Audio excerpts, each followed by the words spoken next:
আসসালামু আলাইকুম। এটিএন বাংলা সংবাদে সবাইকে স্বাগত জানাচ্ছি সীমা খান। শুরুতেই বিআরবি কেবল সংবাদ শিরোনাম। শেখ হাসিনাকে ফিরিয়ে এনে বিচারের মুখোমুখি করা সরকারের নৈতিক দায়িত্ব, ট্রাইব্যুনালে নাহিদ ইসলাম। হত্যার নির্দেশদাতাদের শাস্তি দাবি মাহমুদুর রহমানের। পিআর নিয়ে কয়েকটি দলের আন্দোলন কর্মসূচি রাজনৈতিকভাবে মোকাবেলা করবে বিএনপি। দলটিকে আলোচনায় বসার আহ্বান জামায়াতে ইসলামের।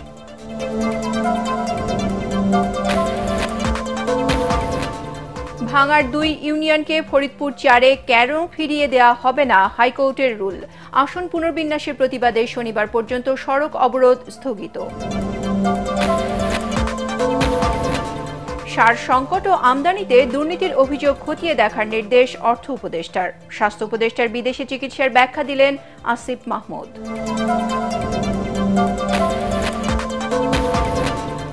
ধর্ম আলাদা হলেও বাংলাদেশ সবার, ঢাকেশ্বরী মন্দিরে প্রধান উপদেষ্টা। নিরাপত্তা বেষ্টনীর মধ্যে নয়, মুক্তভাবে ধর্ম পালনের পরিবেশ সৃষ্টির আহ্বান। এবং প্রাথমিক বিদ্যালয়ে গানের শিক্ষক নিয়োগের সিদ্ধান্ত বাতিল করে ধর্মীয় শিক্ষক দেওয়ার আহ্বান ইসলামী দলগুলোর, নইলে আন্দোলনের হুঁশিয়ারি। শুনছিলেন বিআরবি কেবল সংবাদ শিরোনাম। এবারে জানাবো বিস্তারিত। ক্ষমতাচ্যুত প্রধানমন্ত্রী শেখ হাসিনাকে দেশে ফিরিয়ে এনে বিচারের মুখোমুখি করা সরকারের নৈতিক ও আইনি দায়িত্ব বলে মন্তব্য করেছেন জুলাই যোদ্ধা ও এনসিপির আহ্বায়ক নাহিদ ইসলাম। আন্তর্জাতিক অপরাধ ট্রাইব্যুনালে শেখ হাসিনা সহ 3 জনের বিরুদ্ধে জুলাই গণহত্যায় মানবতাবিরোধী অপরাধের মামলার সাক্ষ্য দিতে এসে তিনি একথা বলেন। নির্বাচনের পরও যেন জুলাই আগস্ট হত্যার বিচার থেমে না যায়, রাজনৈতিক দলগুলোর ইশতেহারে সেই প্রতিশ্রুতি চান নাহিদ। এদিকে এ মামলায় দ্বিতীয় দিনে দেয়া সাক্ষ্যে হত্যার নির্দেশদাতাদের শাস্তি দাবি করেছেন আমার দেশ পত্রিকার সম্পাদক মাহমুদুর রহমান। আরও জানাচ্ছেন হুমায়ুন চিশতি। ক্ষমতাচ্যুত প্রধানমন্ত্রী শেখ হাসিনার নির্দেশে জুলাই আগস্ট জুড়ে নির্বিচারে গণহত্যা চালায় আইনশৃঙ্খলা রক্ষাকারী বাহিনী। শেখ হাসিনা সহ 3 জনের বিরুদ্ধে মানবতাবিরোধী অপরাধের মামলায় মঙ্গলবার আন্তর্জাতিক অপরাধ ট্রাইব্যুনালে যান জুলাই যোদ্ধা ও এনসিপির আহ্বায়ক নাহিদ ইসলাম। কিন্তু আমার দেশ পত্রিকার সম্পাদক মাহমুদুর রহমানের জেরা শেষ না হওয়ায় তার সাক্ষ্য নেওয়া যায়নি। সাংবাদিকদের নাহিদ বলেন, এখন পর্যন্ত এ বিচার প্রক্রিয়া নিয়ে তারা সন্তুষ্ট। বিচারের এই প্রক্রিয়া যেন ধারাবাহিকভাবে চলে সে দাবিও জানান তিনি। আমরা আশা করছি যে দ্রুত সময়ের মধ্যেই আমরা ন্যায় বিচার পাবো।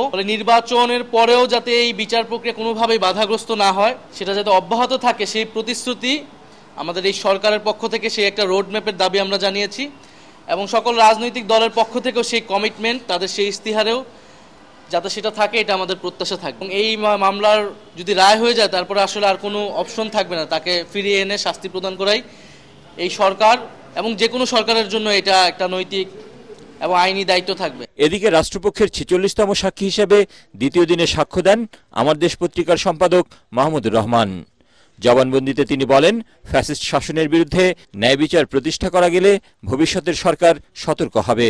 সারা বিশ্বে এটা এখন প্রমাণিত হয়ে গেছে যে বাংলাদেশ একটা ফ্যাসিস্ট রাষ্ট্র ছিল এবং শেখ হাসিনা একটা ফ্যাসিস্ট প্রধানমন্ত্রী ছিলেন, যিনি ভারতের নির্দেশে কাজ করেছেন, বাংলাদেশকে একটি উপনিবেশে পরিণত করেছিলেন।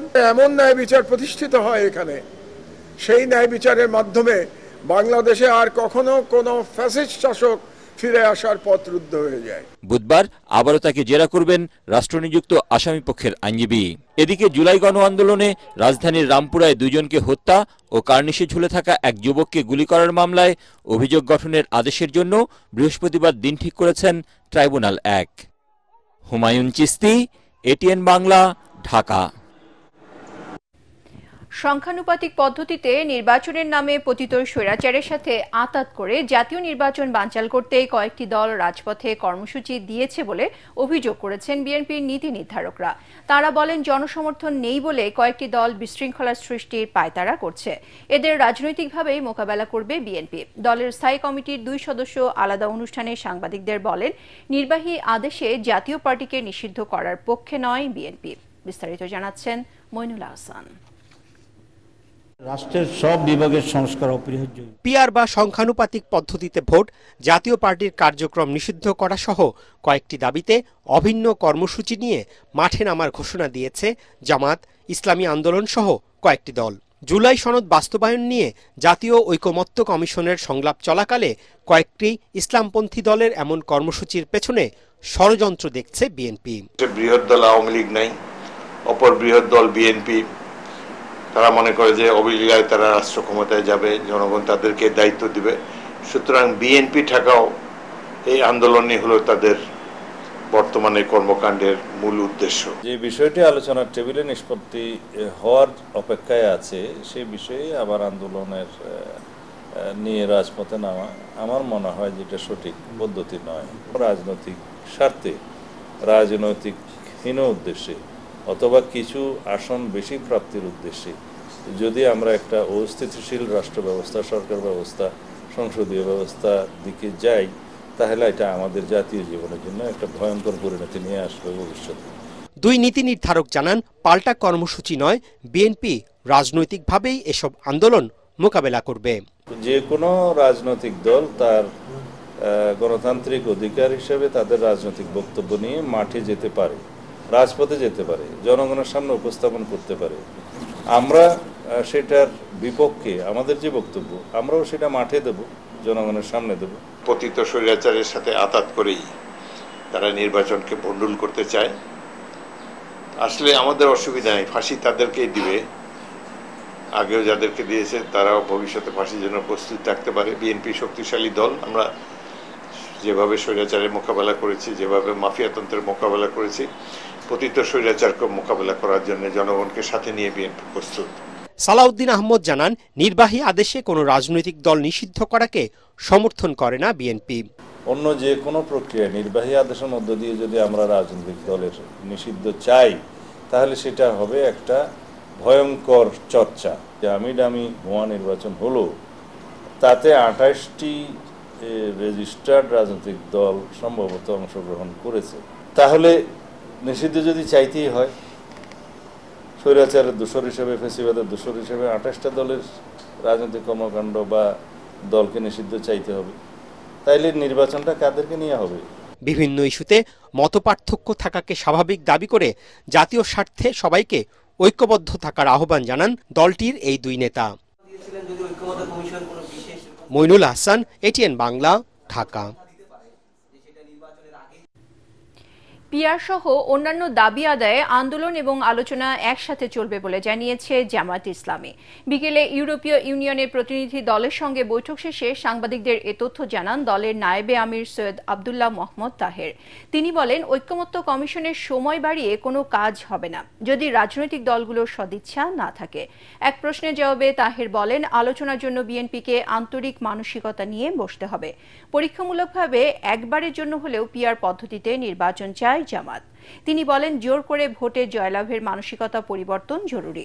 বর্তমান পরিস্থিতিতে নির্বাচন হলে ভোট কেমন হবে তা জানতে চেয়েছে ইউরোপীয় ইউনিয়নের প্রতিনিধি দল।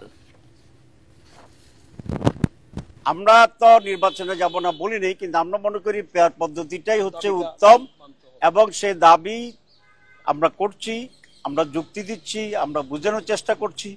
আমরা আশা করছি যে আমাদের যুক্তি মানবে এবং সে ভিত্তিতে আমরা নির্বাচনে যাব। এদিকে জামায়াত ইসলামীর আমির ডাক্তার শফিকুর রহমানের সঙ্গে সৌজন্য সাক্ষাৎ করেছেন চীনের রাষ্ট্রদূত ইয়াও ওয়েন। সকালে বসুন্ধরায় শফিকুর রহমানের কার্যালয়ে আসেন চীনা রাষ্ট্রদূত। এ সময় রাষ্ট্রদূত আমিরে জামায়াতের স্বাস্থ্যের খোঁজ খবর নেন ও কুশল বিনিময় করেন। এছাড়া বাংলাদেশের চলমান পরিস্থিতি নিয়ে আলোচনা করেন তারা। কথা বলেন দেশের স্বার্থ সংশ্লিষ্ট নানা বিষয়ে।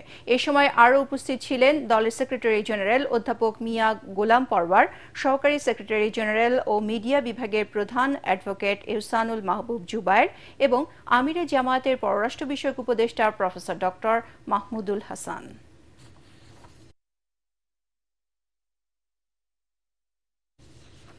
ফরিদপুর 4 আসনের ভাঙ্গা উপজেলার আলগি ও হামিরদি ইউনিয়নকে ফরিদপুর 2 আসনের সাথে যুক্ত করা কেন অবৈধ ঘোষণা করা হবে না তা জানতে চেয়ে রুল জারি করেছে হাইকোর্ট। নির্বাচন কমিশনের জারি করা প্রজ্ঞাপন চ্যালেঞ্জ করে রিটের প্রাথমিক শুনানি শেষে বিচারপতি মুজিবুর রহমান মিয়া ও বিচারপতি বিশ্বজিৎ দেবনাথের দ্বৈত বেঞ্চ এ আদেশ দেন। রুলের জবাব দিতে সংশ্লিষ্টদের আগামী 10 দিনের সময় দিয়েছে উচ্চ আদালত। গত 4 সেপ্টেম্বর জাতীয় সংসদের 300 আসনের পুনর্নির্ধারিত সীমানার চূড়ান্ত তালিকা প্রকাশ করে গেজেট জারি করে নির্বাচন কমিশন। সেখানে ফরিদপুর 4 আসন থেকে আলগী ও হামিরদী ইউনিয়ন বাদ দিয়ে সেগুলোকে ফরিদপুর 2 আসনের সাথে যুক্ত করা হয়।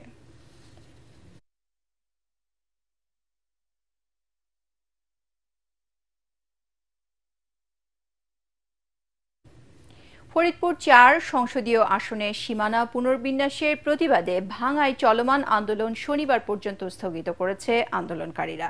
ইতিবাচক সাড়া না পেলে রোববার থেকে আবারও কর্মসূচি চালিয়ে যাবেন তারা। এর আগে সকাল থেকে বিভিন্ন পয়েন্টে আন্দোলনকারীরা গাছের গুঁড়ি ফেলে ও টায়ারে আগুন দিয়ে সড়ক অবরোধ করে রাখে।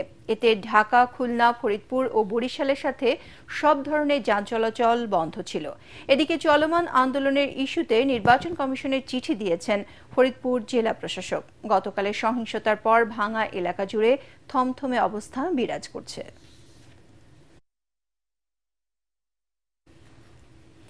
দেশের সার সংকট ও আমদানিতে দুর্নীতির অভিযোগ খতিয়ে দেখতে কৃষি এবং শিল্প মন্ত্রণালয়কে নির্দেশ দিয়েছেন অর্থ উপদেষ্টা ডক্টর সালেউদ্দিন আহমেদ। কৃত্রিমভাবে কেউ এসব করলে কঠোর ব্যবস্থা নেওয়া হবে বলেও জানান তিনি। সচিবালয়ে ক্রয় সংক্রান্ত উপদেষ্টা কমিটির বৈঠক শেষে উপদেষ্টা আরও জানান, নতুন করে সার এবং এলএনজি আমদানির অনুমোদন দেওয়া হয়েছে। এদিকে স্বাস্থ্য উপদেষ্টার বিদেশে চিকিৎসার কারণ ব্যাখ্যা করেছেন স্থানীয় সরকার উপদেষ্টা আসিফ মাহমুদ সজীব ভুইয়া। রিপোর্ট মাহবুব কবির জব্বলের।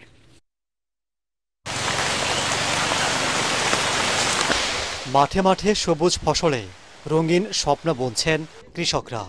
এসব ফসলের সঠিক বৃদ্ধির জন্য প্রয়োজন রাসায়নিক সার, কিন্তু দেশের বিভিন্ন স্থানে দেখা দিয়েছে সার সংকট।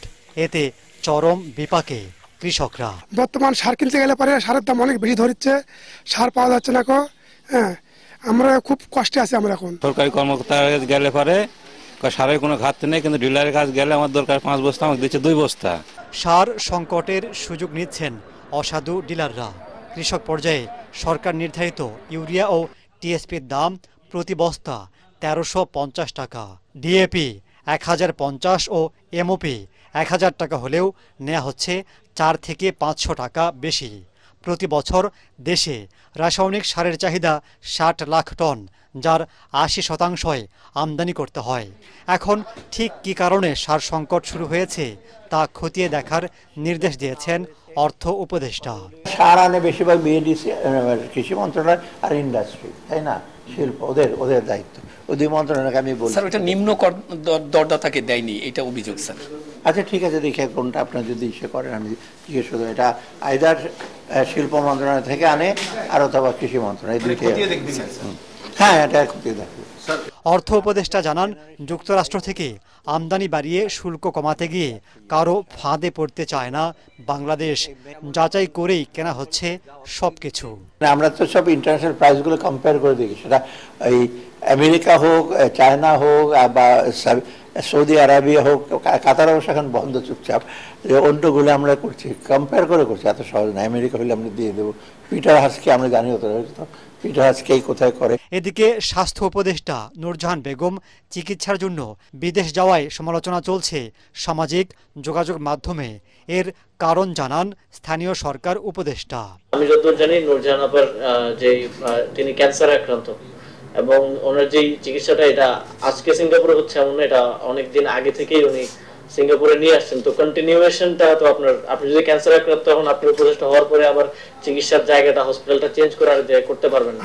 তো আমার মনে হয় এটা একটা মানবিক বিষয়, এটা মানবিক জায়গা থেকেই দেখা উচিত।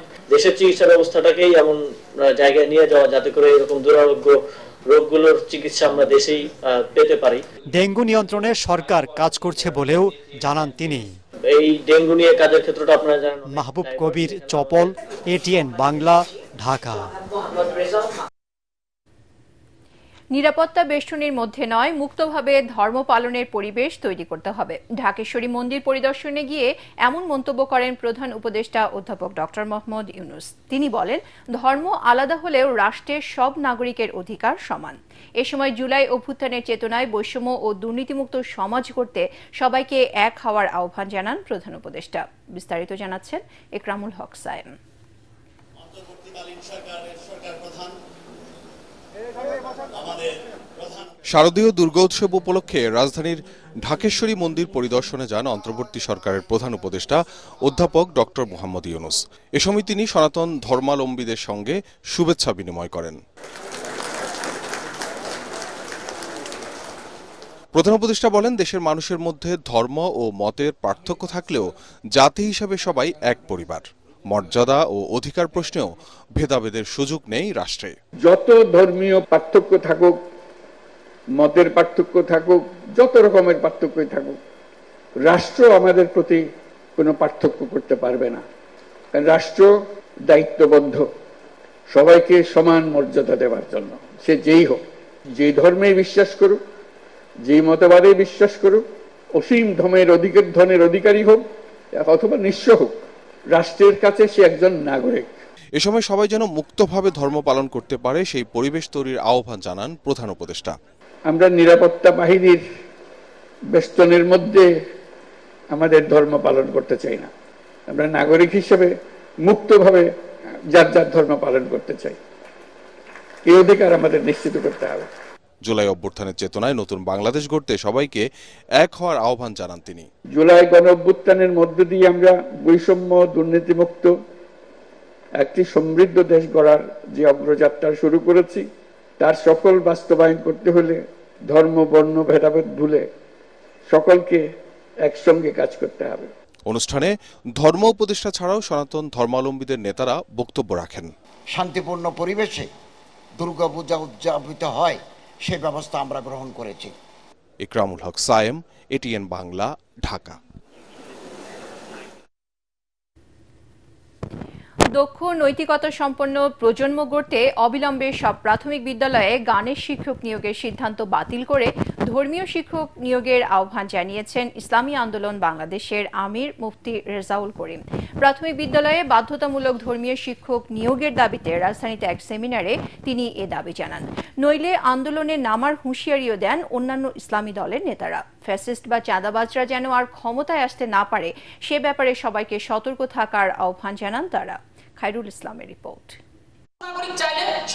দেশের সকল প্রাথমিক বিদ্যালয়ে বাধ্যতামূলক ধর্মীয় শিক্ষক নিয়োগের দাবিতে ডিপ্লোমা ইঞ্জিনিয়ার্স ইনস্টিটিউশনে এই সেমিনারের আয়োজন করে জাতীয় উলামা মাশায়েখ আইম্মা পরিষদ। এতে অংশ নেয় ইসলামী স্কলার্স, আলেম ওলামা সহ বিভিন্ন ইসলামী দলগুলোর নেতারা। বিভিন্ন জায়গায় তারা আমাদের উপরে বুদ্ধিবৃত্তিক কাজ করছে। এ সময় তারা অভিযোগ করেন, বাংলাদেশকে মেধাশূন্য করতে পশ্চিমা বিশ্ব এদেশের সংস্কৃতি নিয়ে গভীর ষড়যন্ত্র করছে। সকল সমস্যার সমাধানে দেশে ইসলামী শাসন ব্যবস্থা চালুর দাবি তাদের। আমাদের ভবিষ্যৎ প্রজন্মকে কিভাবে ঈমান হারা করা যায় সেই লক্ষ্য নিয়ে তারা অনৈতিক হস্তক্ষেপ করে যাচ্ছে। পঞ্চম শ্রেণীতে, ষষ্ঠ শ্রেণীতে কি পড়ানো হয় দেখেন, নাচ গান।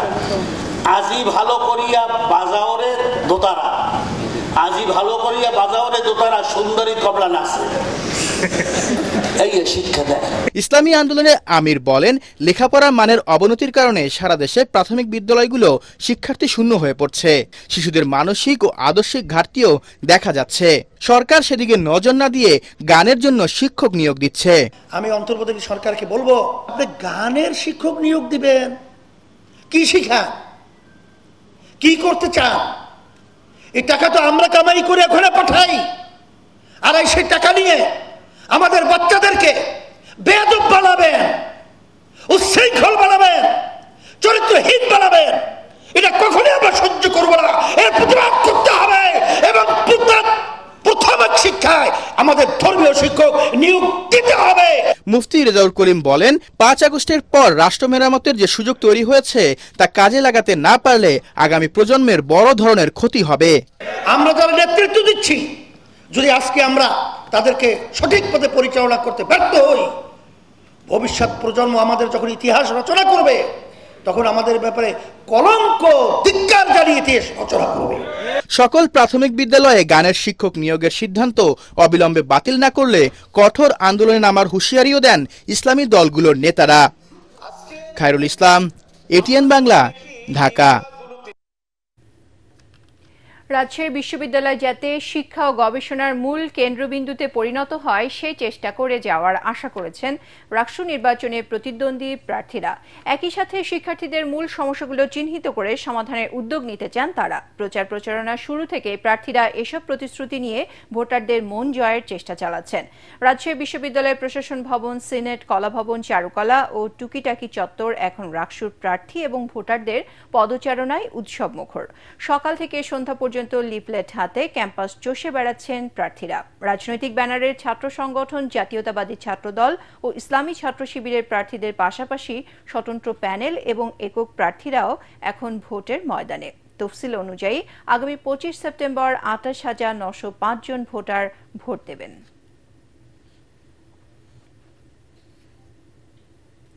চট্টগ্রাম বিশ্ববিদ্যালয় কেন্দ্রীয় ছাত্র সংসদ চাকসু নির্বাচনে মনোনয়নপত্র সংগ্রহের শেষ দিন ছিল আজ, তবে জমা দেয়া যাবে আগামীকাল পর্যন্ত। তৃতীয় ও শেষ দিন বিকেল পর্যন্ত চাকসুতে 430 এবং হল সংসদে 600 জন প্রার্থী মনোনয়নপত্র সংগ্রহ করেছেন। এর আগে গতকাল ও পরশু প্রথম দুদিনে চাকসু ও হল সংসদ নির্বাচনে মনোনয়নপত্র নিয়েছেন 169 জন। শিক্ষার্থীদের নানামুখী সমস্যা সমাধান সহ তাদের কণ্ঠস্বর হয়ে ওঠার আশ্বাস দিচ্ছেন প্রার্থীরা। চাকসু নির্বাচনে প্রার্থীদের প্রাথমিক তালিকা প্রকাশ করা হবে 21 সেপ্টেম্বর, আর 25 সেপ্টেম্বর প্রকাশিত হবে চূড়ান্ত তালিকা। ভোট গ্রহণ 12 অক্টোবর।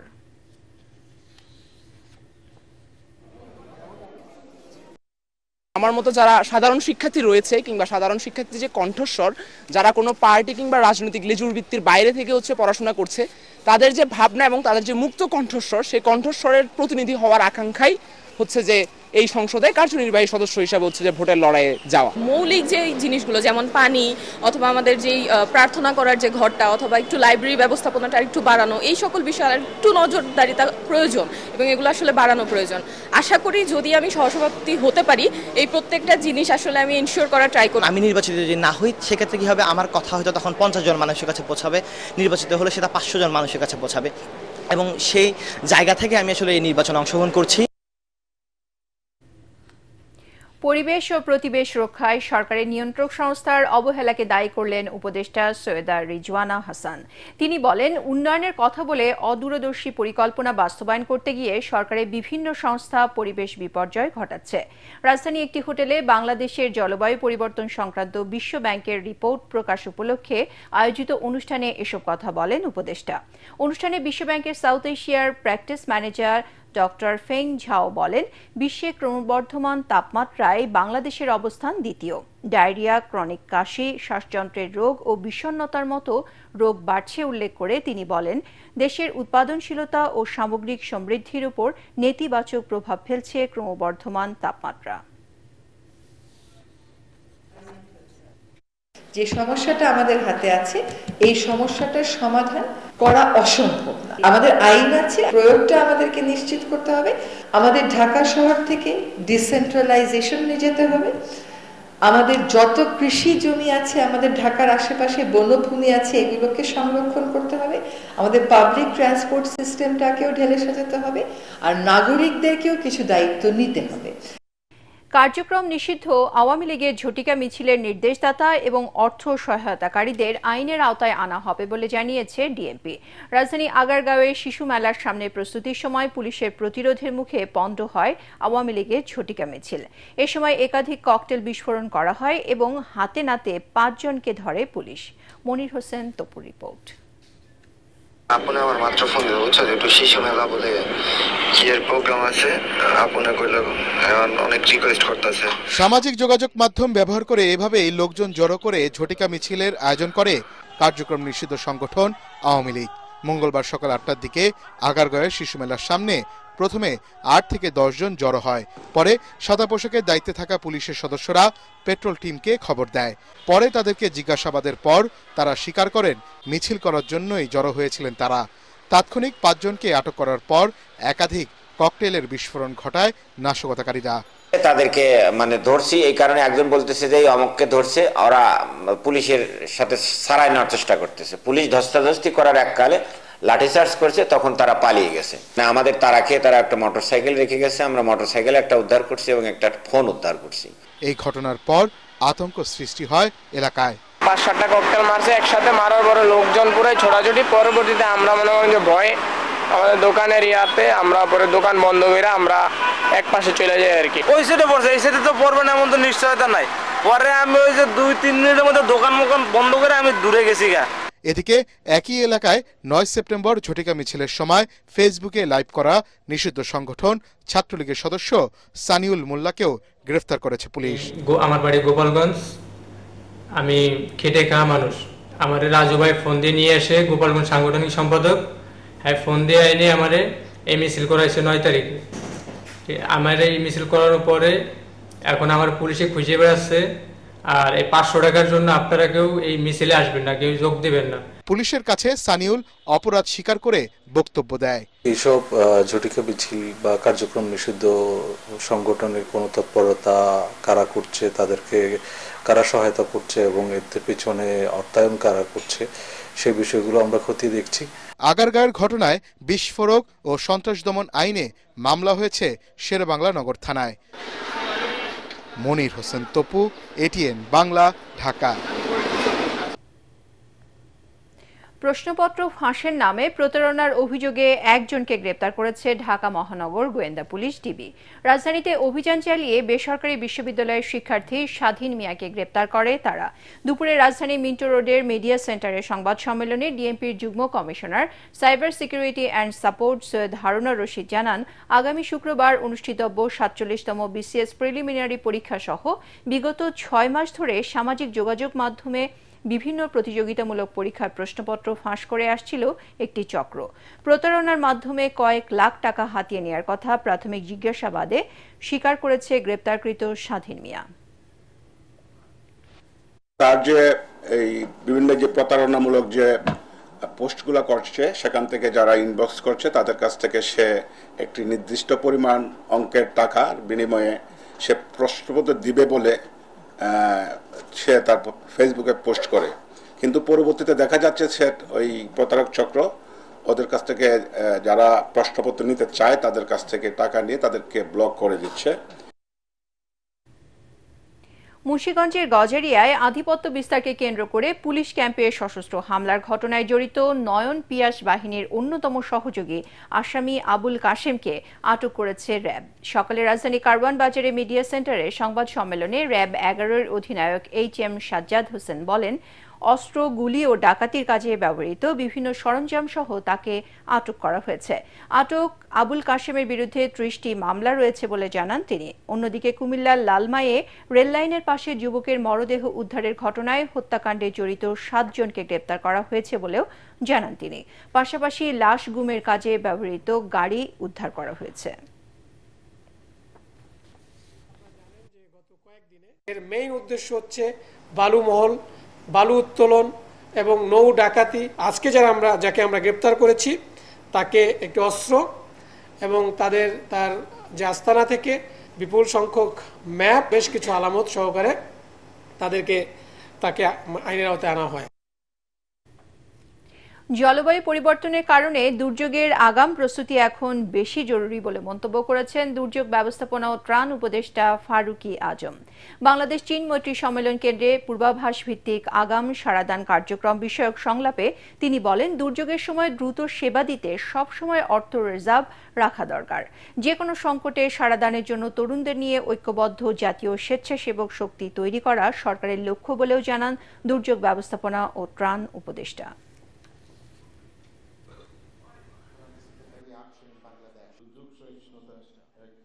আকস্মিক বন্যা, ভূমিধস, বজ্রপাত, খরা, তাপপ্রবাহ, শৈত্যপ্রবাহ আরও প্রবল এবং ঘন ঘন হচ্ছে।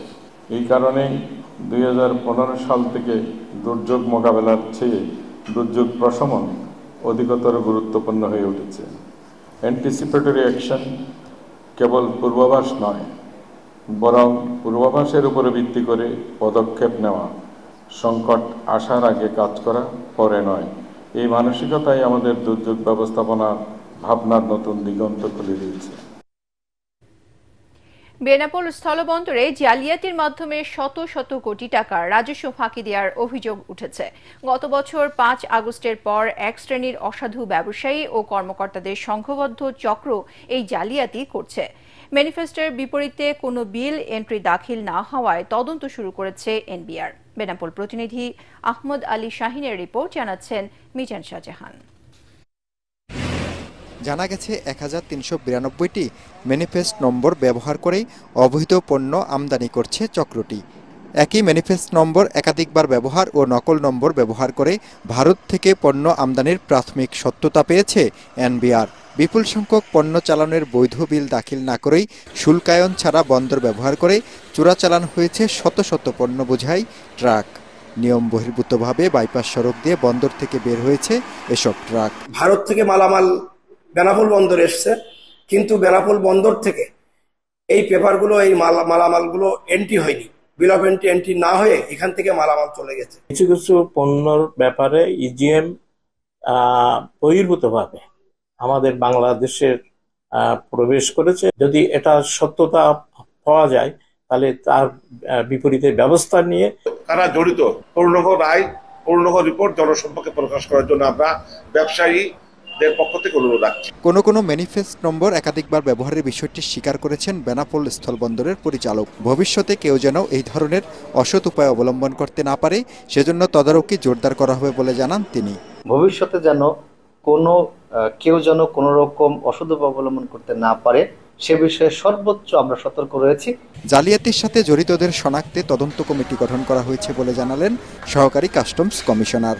বন্দর কর্তৃপক্ষ হতে প্রেরিত পত্র পর্যালোচনায় দেখা যায় কিছু ম্যানিফেস্ট পুনরাবৃত্তি রয়েছে। এই বিষয়ে আমাদের কার্যক্রম সম্পন্ন করার জন্য বিভিন্ন কমিটি গঠন করা হয়েছে। কমিটির কার্যক্রম এখনো চলমান। দেশের সবচেয়ে বড় এই স্থলবন্দর দিয়ে প্রতিদিন বিপুল পরিমাণ পণ্য আমদানি রপ্তানি হয়, কিন্তু কতিপয় অসাধু কর্মকর্তা কর্মচারীর কারণে সরকার বঞ্চিত হচ্ছে কাঙ্ক্ষিত রাজস্ব থেকে। Bureau report, ATN Bangla. এবারে আল আরাফা ইসলামী ব্যাংক অর্থ সংবাদ।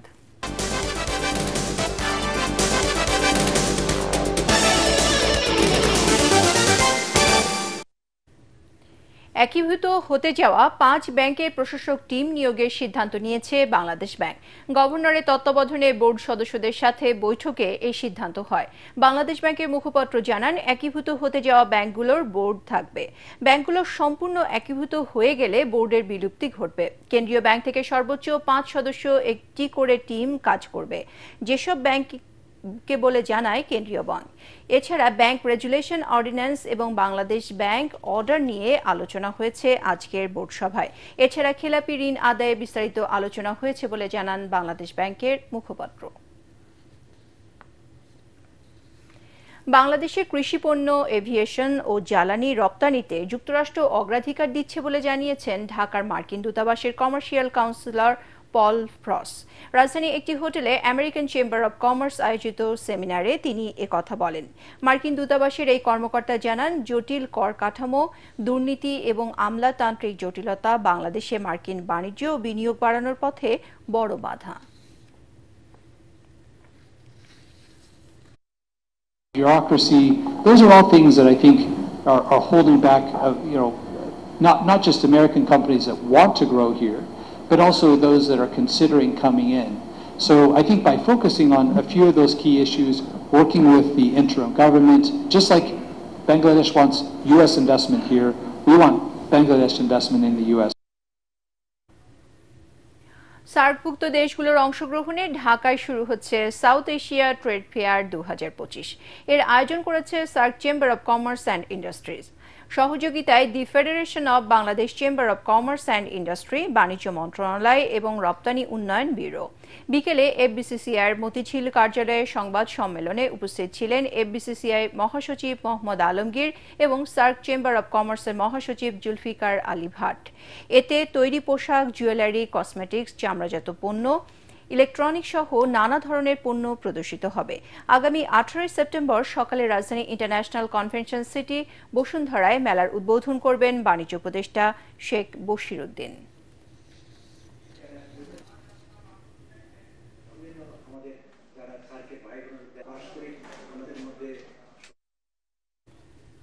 এবারে আন্তর্জাতিক সংবাদ।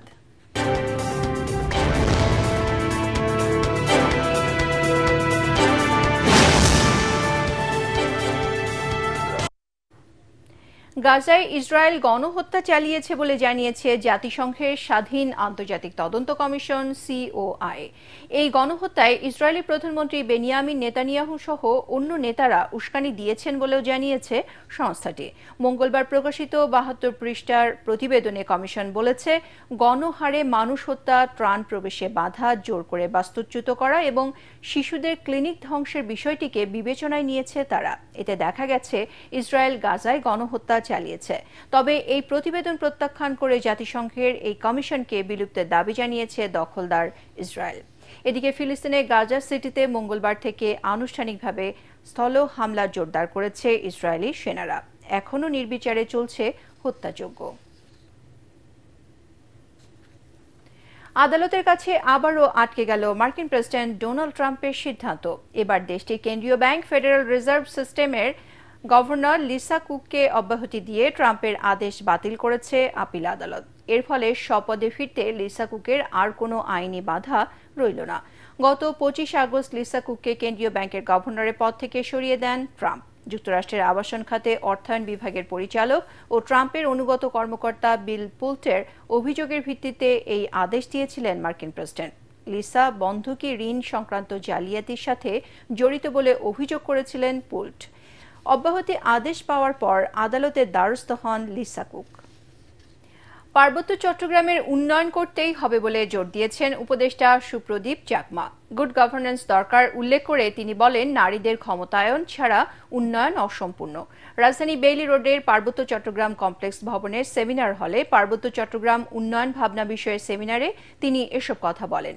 পার্বত্য অঞ্চলের টেকসই উন্নয়ন, কৃষিভিত্তিক জীবিকা, মানসম্মত শিক্ষা ও বিভিন্ন প্রশিক্ষণ সহ উন্নয়ন ভাবনা নিয়ে গ্রুপ ভিত্তিক আলোচনা হয়। সেমিনারে সভাপতিত্ব করেন সচিব মোহাম্মদ আব্দুল খালেক। সেমিনারের মূল প্রবন্ধ উপস্থাপন করেন ডক্টর মোহাম্মদ মহব্বত উল্লাহ।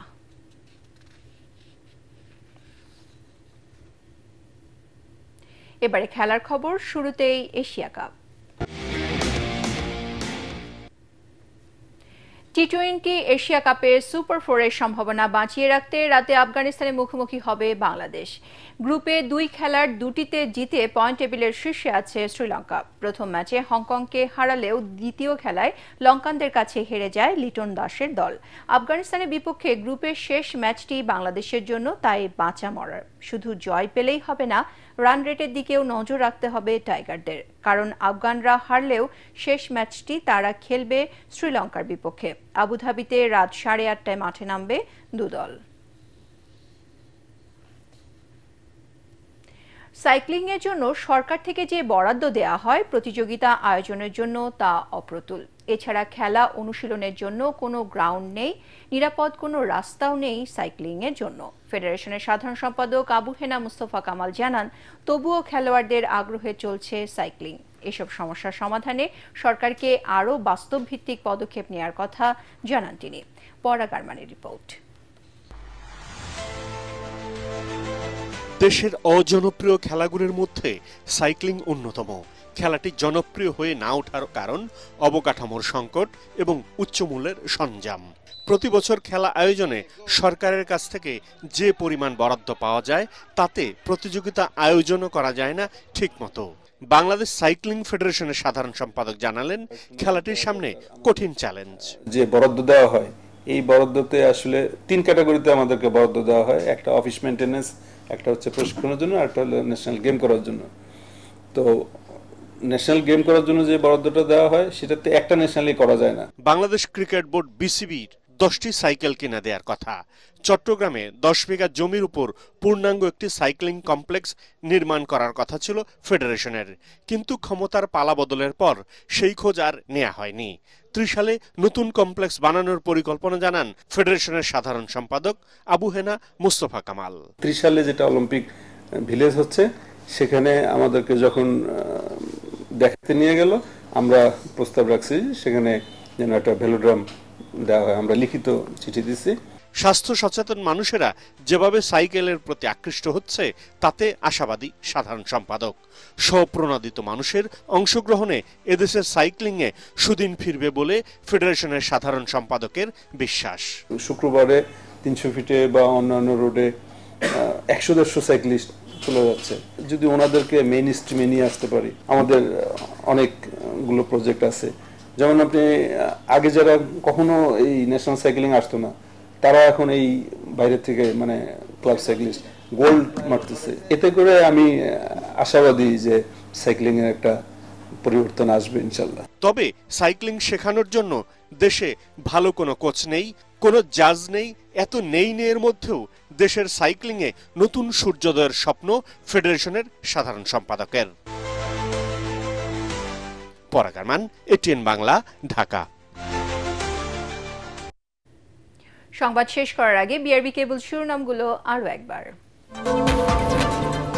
শেখ হাসিনাকে ফিরিয়ে এনে বিচারের মুখোমুখি করা সরকারের নৈতিক দায়িত্ব, ট্রাইব্যুনালে নাহিদ ইসলাম।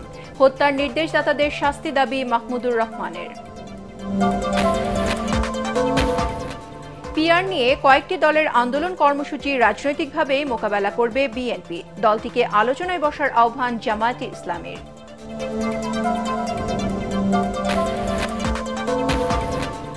ভাঙার 2 ইউনিয়নকে ফরিদপুর 4-এ কেন ফিরিয়ে দেওয়া হবে না, হাইকোর্টের রুল।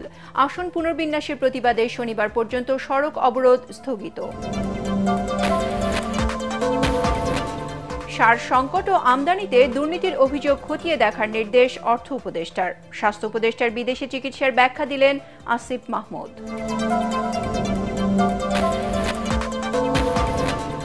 ধর্ম আলাদা হলেও বাংলাদেশ সবার, ঢাকেশ্বরী মন্দিরে প্রধান উপদেষ্টা। নিরাপত্তা বেষ্টনীর মধ্যে নয়, মুক্তভাবে ধর্ম পালনের পরিবেশ সৃষ্টির আহ্বান।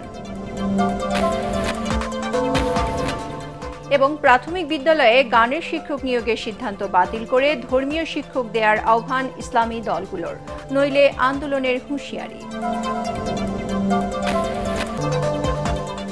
পরবর্তী সংবাদ দেখার আমন্ত্রণ জানিয়ে এখনকার মতো শেষ করছি। এটিএন বাংলা সংবাদ ইউটিউবে দেখতে ব্রাউজ করুন youtube/ATN বাংলা নিউজ। ধন্যবাদ সবাইকে।